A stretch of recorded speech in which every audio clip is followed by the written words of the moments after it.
Welcome back to Prof. Isa. My name is Isa Hanif and today's videos is part 2 of functions. So this equation over here is a linear equation, meaning that when you plot it on a graph, it's a straight line. This equation is basically saying that it is taking the input and multiplying it by 2, then adding 5 to it to get the output. So the function here is 2x plus 5. Now let's look at the components of this equation. So 2 is the slope, and the slope will always be the coefficient of x.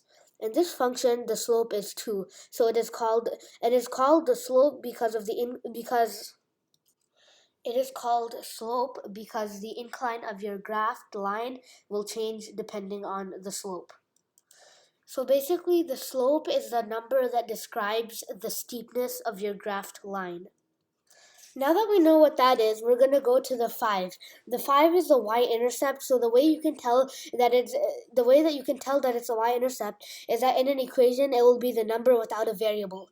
The y-intercept is the value of y when x is 0. So to put this all together, we're going to go to a graphing calculator and start experimenting with different numbers. So let's go to a graphing calculator, let's go to Desmos. Okay, Desmos graphing calculator. So let's start with our original equation right here at the top. It was y equals to 2x plus 5. So you can see that, okay, so this is what our line looks like right now. And so how I was telling you that that the number without a variable is the y-intercept right here. So as you can see, it intercepts. So this axis over here is the y-axis. So the line intercepts at 5, where x is 0 right here.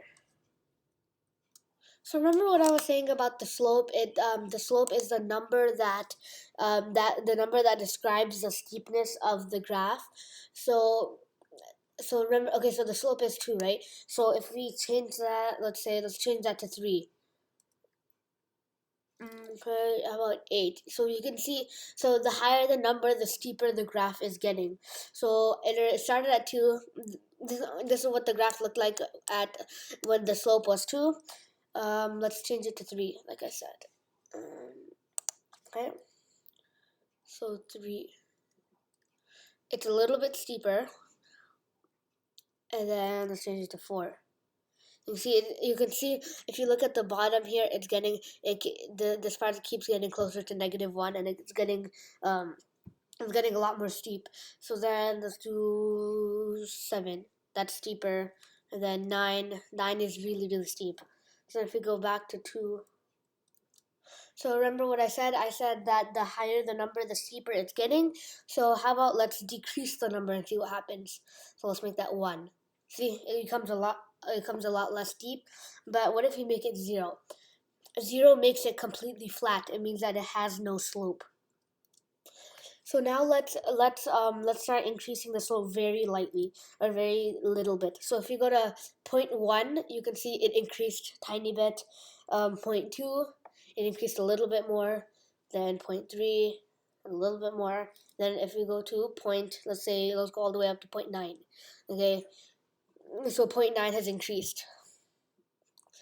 So it's still increasing the same way, but just is increasing a lot more slowly.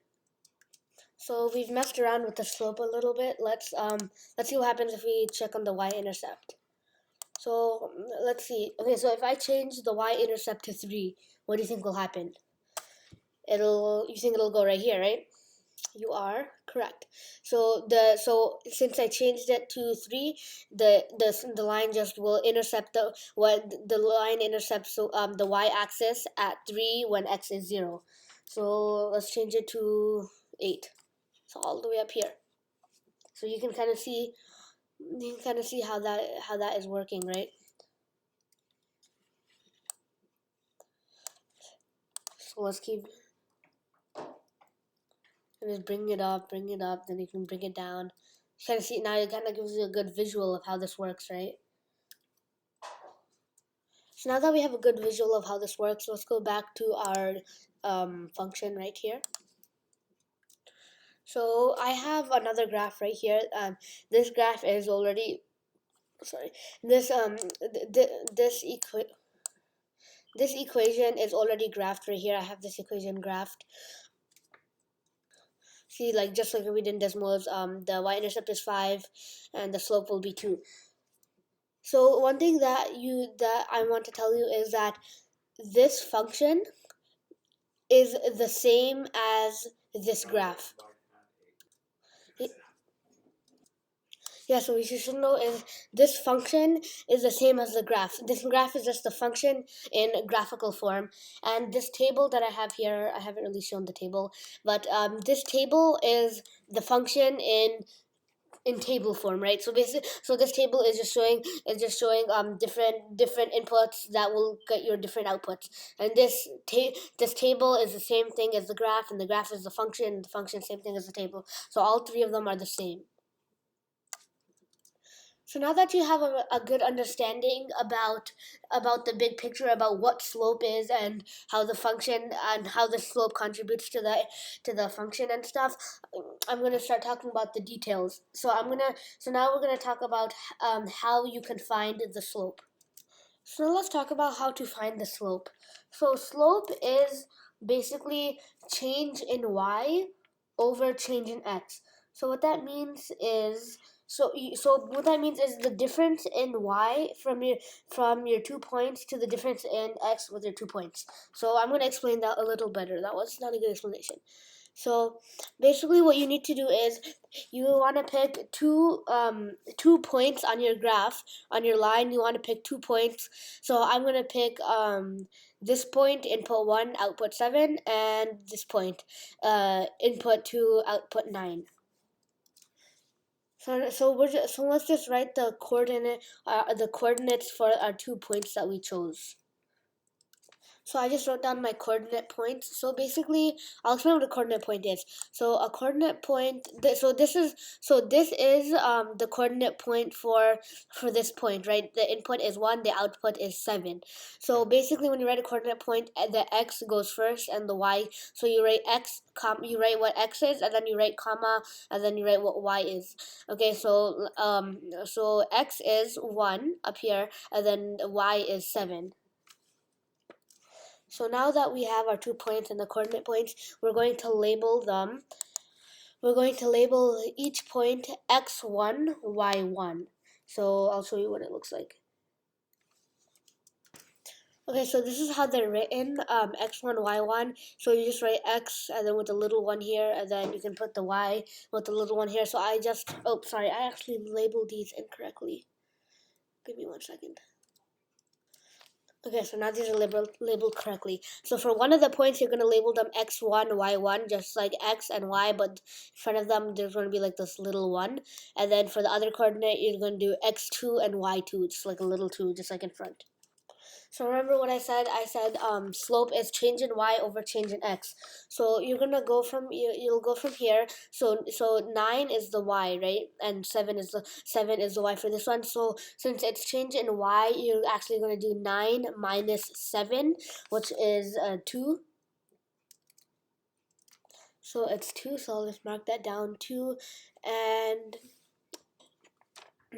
so now that we did y1 minus y2, right? Then we got 2, so the difference in y.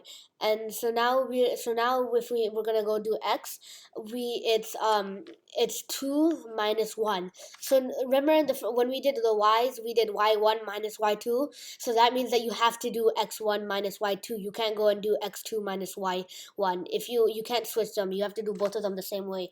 So this one is 2 minus 1, which is 1. So it will be 2 over 1, like that. And this is actually equal to, so 2 over 1 is equal to 2. So this equals to 2. So 2 is our slope, and we already know that actually, because right here 2, we already have 2 as our slope. So this is how you would figure out what your slope is. And then the y-intercept is easy to find because you can just follow your line and see where it meets up at the point y. So that's all I have. That's all I have for today. Thank you for watching, and come back next time. Bye.